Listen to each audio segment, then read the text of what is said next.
اس کی ایک نفسیاتی وجہ بھی ہے۔ نفسیاتی وجہ یہ ہے کہ جب آپ کسی چیز کو منزل بنا کے اس کے پیچھے چلتے ہیں تو وہ آپ کو تھکاتی ہے۔ مثلاً اگر آپ کراچی جانا چاہتے ہیں تو آپ کی ایک ایکسپیکٹیشن ہے کہ میں ٹرین پہ جا رہا ہوں تو میں 16 گھنٹے میں پہنچ جاؤں گا۔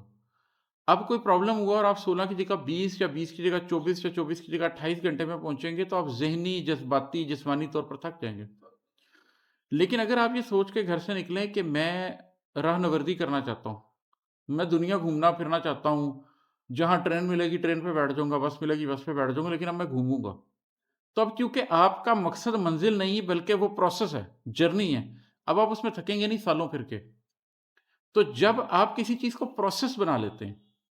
نماز کو آپ دیکھ لیں، اگر کوئی شخص یہ سوچنے لگ جائے کہ میں نے روز 5 نمازیں پڑھنی ہیں، پورا مہینہ پڑھنی ہے، پھر پورا سال پڑھنی ہے، پھر 40 سال پڑھنی ہے، وہ اس خیال سے ہی پریشان ہو جائے گا۔ لیکن اگر وہ سمپلی یہ سوچنے لگ جائے کہ میں نے نماز کے وقت پہ نماز پڑھنی ہے، it's just a part of my life, تو چیزیں آسان ہو جاتی ہیں۔ تو چینج کو جب آپ امبریس کر لیتے ہیں، ڈیولپمنٹ کو امبریس کر لیتے ہیں اور اس راستے کی بس دھول ہو جانا چاہتے ہیں کہ بس میں اس راستے پہ چلا رہوں گا، تو آپ کے لیے وہ نفسیاتی طور پر آسان ہو جاتا ہے۔ ایک اور شعر اسی غزل کا سنا دیتا ہوں۔ کوئی خواہش کسی خواہش سے کتنی مختلف ہے، کوئی خواہش کسی خواہش سے کتنی مختلف ہے،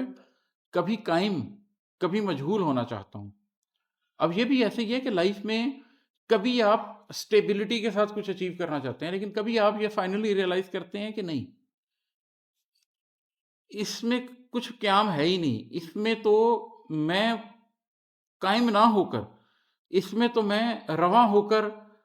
زیادہ بہتر رہوں گا، زیادہ اچھا رہوں گا۔ یہ بڑا کاؤنٹر انٹیوٹیو ہے، کیونکہ زندگی میں جب آپ نے کسی کو منزل کے طور پر کسی چیز کو اچیو کرنا ہو،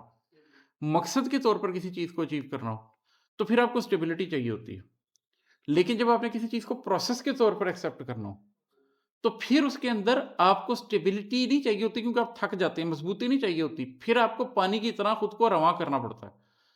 پھر آپ کو بہاؤ چاہیے ہوتا ہے کہ آپ اس رنگ کے ساتھ چلتے چلے جائیں۔ تو زندگی میں خواہشیں بدلتی رہتی ہیں، کبھی آپ کو خواہش ہوتی ہے کہ میں وہ اسٹیبلٹی اختیار کر لوں،